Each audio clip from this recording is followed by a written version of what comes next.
Hear ye, hear ye, hear ye, hear ye.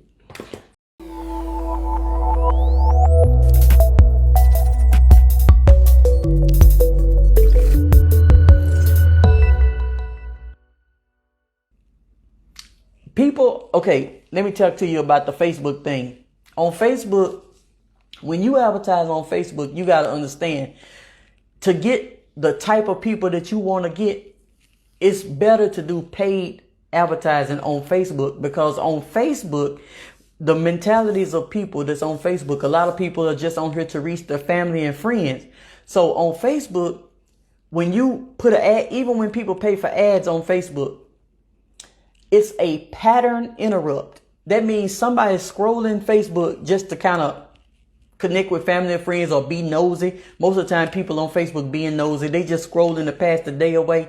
So when people are scrolling like that, when you come up with an ad in front of them, it's a pattern interrupt. You interrupting the pattern of them already doing what they were doing. They was not in the mindset of looking to make money.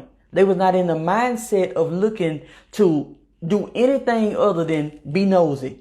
So when you do stuff like that, you have to understand what you're doing. So when you write your content knowing that you interrupting their pattern. So you write content in your ad, but you pay for the ads so you can target them by what kind of business they already in, or if they work at this place, or you can target. When you do paid advertising, you can target.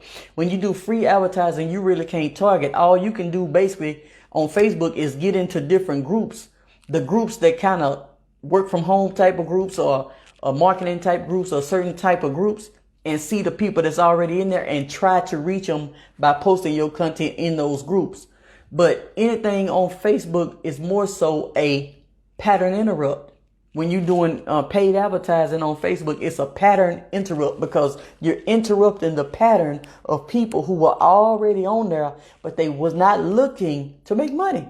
They wasn't looking to make money. They just looking to be on the internet, having a good, this is their downtime. They just got off work. They chilling, they relaxing, they just being nosy, wanting to play on the internet. That's what Facebook is. So when you got to know how to talk to those kind of people, when you do the pattern interrupt, you got to know how to create your content to talk to those mentalities of people that's just chilling. They just chilling. I ain't on here looking for fashion. I'm not on here looking for I don't want to buy no crown. I'm just chilling. Now, if somebody see it, they might take action, because they were like, ooh, like me, if I see something, I'm the type of person that'll watch TV, and next thing you know, I done bought something from the TV. Like, I used to watch TV. I don't watch TV now, but I used to watch TV, and then I ended up buying whatever it was that was on the infomercial that night. You know what I mean? Like the Ab Lounge. I bought that because I was watching TV.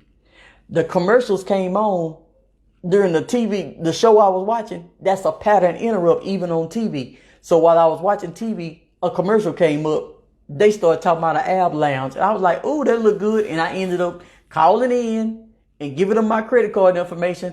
So you can still make sales through your pattern interrupts, and you can still do that. But there's other ways to get traffic, and you can get it positioned in front of people who are actually looking for what you have. You got Google. Google, it's the #1 search engine on the internet.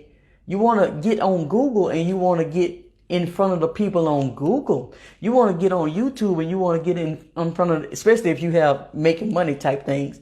You got people that's typing that stuff in. You want to rank on the search engines for this type of stuff so that you can have a better chance. If you click the notification bell on the YouTube channel, then you'll be able to get notified of when I drop videos. This is what I'm doing. I got 886 subscribers on YouTube as of right now. And I'm almost at my 1,000, and I'll be monetized on YouTube as well. Now, a lot of people don't want to be on YouTube because they don't feel like they want to be in front of the camera. But you don't have to be in front of the camera. You know what I mean? It's different ways that you can monetize, and you can have your YouTubes without you being in front of the camera. You can hire people to do ads for you. You can hire people to do your videos for you. You can do videos without your face showing. It's different ways that you can make money with YouTube without being in front of the camera if you don't want to. So that's what I wanted to talk about today. And I guess I will let y'all go. So have a great one. Don't forget to subscribe to my YouTube channel. Have a great one. Bye.